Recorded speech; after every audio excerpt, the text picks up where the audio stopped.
Hello noble ones, Metatron here. Today I'm going to debunk the latest Game Theorists video because I don't agree with most of the information presented on that video.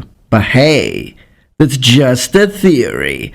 No, it's not a theory. It's an actual fact that that video is wrong. In this video we'll debunk, roughly speaking, the points that I found to be profoundly incorrect. But don't get me wrong, I like MatPats, love his content, he's a smart bloke, no doubt about it. I'm a subscriber to his channel and I watch most of his content. But this video, unfortunately, and I gotta be honest, is an outright plenary, unabridged, complete, utter mess. MatPats, I love your channel, Governor, but this is not a topic you can research in a few weeks. So next time, please contact any of us historical YouTubers. You can send me the script of your videos if you want. No need for remuneration, don't need to pay me, no need to mention me either. I'll just correct it for the sake of your very nice channel. Alright noble ones, lock the doors, switch off your phones, sit comfortably, and let's begin from what he said about the Japanese samurai, shall we? As that's my area of expertise, and then I'll also talk about all the other things that I don't agree with on his video. When you draw a Venn diagram of all the time periods samurai, Viking, and knights were active, you get one major area of overlap, the 11th century. Their 11th century armor, weaponry, and tactics are what they're going to be limited to in the arena. Alright, so let's keep in mind that he's primarily talking about 11th century samurai, Vikings, and knights. Early samurai were master practitioners of Kyudo, the art of mounted archery. Kyudo did not exist in samurai times. Kyudo is part of what is called Gendai Budo, or modern martial art, like Judo, Aikido, etc., which belong after the Meiji Restoration, so 1862 to 1912. What samurai would have practiced is Kyujutsu, which is part of Koryu Bujutsu, old martial arts of samurai times. Also, why did he write Easter egg in katakana? Archery on horseback. Ultimately, mounted archery is normally referred to as Yabusame. Why did he write this kanji? Yabusame is actually written with this kanji. What he wrote here is read Hoshikusa, and it means hay or dried grass. Samurai had O-Yuroi. O-Yoroi. The O is pronounced O-Yoroi, not Yuroi. Okay, but pronunciation aside, which is not really a big problem, what you're showing here is a picture. It's not a picture of a O-Yoroi. It's a late Edo period Tosei Gusoku. To be specific, he's showing a picture of a Kebikidoshi Nimai Do. Now, please let me remind you that Edo period is 1603 to 1868. This has nothing to do with O-Yoroi. O-Yoroi would have been out of fashion for centuries already. This is an O-Yoroi of the period. These things were some of the best armor in the world. And while the knights' hauberks covered just their torsos, Knight mail armor. Okay, now, knight mail armor protected the head, the torso, the arms. If we look at early 11th century, so mostly having to do with the Battle of Hastings, so 1066, we see that the hauberks or byrnie that the knights are wearing are most of the time knee length, with a rider's slit, a split in the mail that allowed the riders to mount their horses. So he is getting it wrong here. I think he's getting confused with the haubergeon, which is a diminutive of hauberk, which is an 14th century invention, and it was smaller and covered less parts of the body due to the fact that plate was already becoming more and more common. Now, as you know, Shad from Shadiversity channel did make already a response video to this Game Theorists video. He did a marvelous job. I will leave a link in the description below also because he does talk extensively about the difference of castles in late Middle Ages and early Middle Ages, and he did a fantastic job there.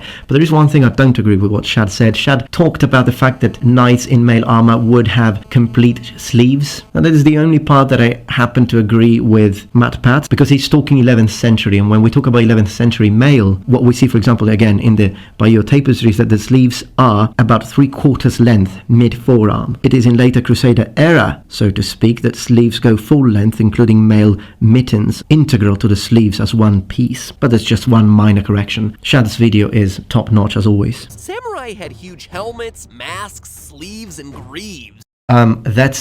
These are not greaves. Greaves are protection for the shin or shin guards. Those are called kote in Japanese. It's a gauntlet. This stuff was rugged, strong, and best of all, light. It hardly impacted their ability to move freely. No, the 16th century Tosei Gusoku would have been lighter than European counterpart, but the box-shaped 11th century O-Yoroi was heavy. The weight would not be well distributed on the body, would mostly hang from the shoulders, and it did not allow much movement/flexibility. Its counterpart, the Domaru, did, which also started to appear in the 11th century, but was used exclusively by lesser samurai and retainers, not the rich ones like you say, who wanted max protection instead.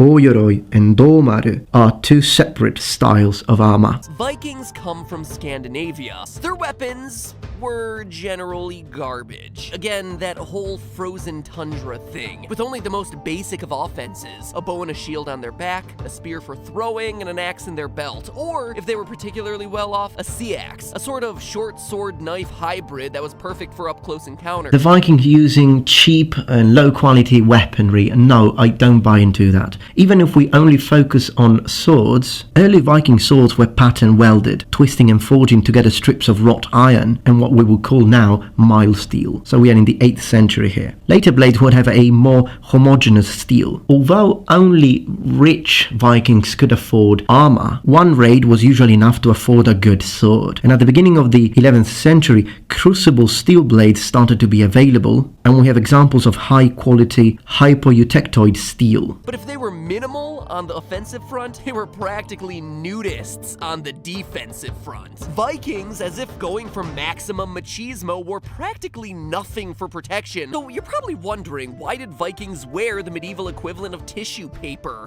Tissue paper. Tissue paper. Who would wear the equivalent of tissue paper in combat? Nudist Vikings, I don't agree with this. I mean, think about it. Although it is true that not all Vikings could afford armor, and only the richest one could, I think that rich Vikings would have been wearing riveted mail armor, would have been wearing metal helmets. Poorer Vikings would have been wearing some form of padded protection, and if they didn't even have that, thick clothing. Sounds like a bad idea for a society built around fighting and raiding, right? Well, it's actually for two reasons. One, they got around by boat all the time, and you don't want to go overboard in iron. Anchors away! Also, iron rusts into powder in the presence of salt water, so not the best idea. Well, actually, iron won't rust if you apply a light coating of oil or grease. The Romans knew it, medieval people knew it. It just requires some maintenance, that's all. Wearing light armor allowed them to have maximum mobility. When you're jumping off a ship to raid a lightly guarded town, you don't want to be weighed down by unnecessary armor, even if you've been keeping up with leg day. Light armor. What do you mean by light armor? Because mail is actually quite light. If you only wear mail and you actually wear a tight belt around your waist, most of the weight will be borne at the hips, and you can run, you can jump, no problem. I gotta dock you a bit for the horned helmet. True loyal theorists know that those originated in the Bronze Age back in 3300 BC, not Viking times in 1000 AD. But I guess Skyrim got it wrong too, so you're in good company. Yeah, but Skyrim is not a province of Scandinavia, mate. They didn't get it wrong. It's another world. And with castles came knights, mounted warriors with heavy offense and defense. Offensively in the 11th century, knights were all about swords and spears. That image is also a little bit anachronistic for the 11th century. I think that that sort of armament and gear, for a lack of a better word for it at the moment, of these crusaders will be more a 12th century sort of. As a matter of fact, they do remind me imagery of the siege of Tyre in 1124. Or, more accurately, long swords and polearms. Long swords are a 13th century invention, definitely anachronistic for the 11th century. And off-the-horse long swords were perfect for melee, heavy enough to daze someone if you knocked him in the helmet, but also able to penetrate armor if you stabbed with the tip. Penetrating plate armor with the tip of your sword is impossible. Penetrating mail armor, considering you're talking about riveted mail armor, is incredibly difficult. Breaking the intricate mesh of the rings is difficult, even for a powerful half-swording attack. Theoretically possible, but I've never seen it done. Knights of the 11th century wore the hauberk, a shirt made out of rings of iron linked together that could protect your major organs from everything that wasn't a direct shot from a longbow. Please, I'd like to underline this. Riveted mail, not the battered mail that he has showed in the video. Riveted, which is 10 times tougher to break than battered mail, which would be worn on top of a gambeson or acketon, so padded clothing, which is already difficult to penetrate with an arrow. So this is a difficult situation. It really depends. Sometimes perhaps certain arrows with certain types of bodkin points might penetrate armor depending on the draw weight of the warbow used and most importantly the distance. But many other times mail armor with a gambeson was good enough to resist arrow penetration. The strength and increased mobility of the samurai's armor and the addition of melee weapons would eventually overwhelm the slower, more tank-like knights. We'll see if my historical analysis actually swayed some of you. Strength and increased mobility of the samurai armor, slow and more tank-like knights. No, this is... Okay, Hold on a second. You just said that this is a historical analysis. As much as I like you as a person, I think you're a fantastic lad, but this is not a historical analysis. This is a video game analysis, and I know that you are a gamer, so I wouldn't call it a historical analysis. A knight is not a slow tank, and I think Shad from Shadiversity showed quite a lot of clips. My favorite was this one. I think this already settles it, and this is what a full-plated armored knight can do, never mind someone in mail. Knights are not slow. Repeat after me, knights were not slow. And again, samurais being more agile, maybe in the 16th century, but definitely not in the 11th. Down the samurai's horse, but that samurai is just too mobile. And oh, there's the killing blow. That chainmail halbert's just not strong enough to repel the samurai's repeated arrow volley atop his horse. Were we later in history, with the knights equipped with armor like you see in For Honor, the samurai's arrow volley would have had a difficult time penetrating the heavy mail. That's actually plate, not mail. Alright, noble ones, I hope that you enjoyed this video. If you did, please remember thumbs up and subscribe to my channel for more content from the Metatron. I would like to send a friendly salutation to Matt Pats from the Game Theorists channel. I still appreciate your work. Let us historical YouTubers give you a hand not to spread misinformation, because mate, you've got 7 million subscribers. I think it's an important thing to do. Thank you very much for watching, and remember, the Metatron has spread his wings. See you tomorrow, noble ones.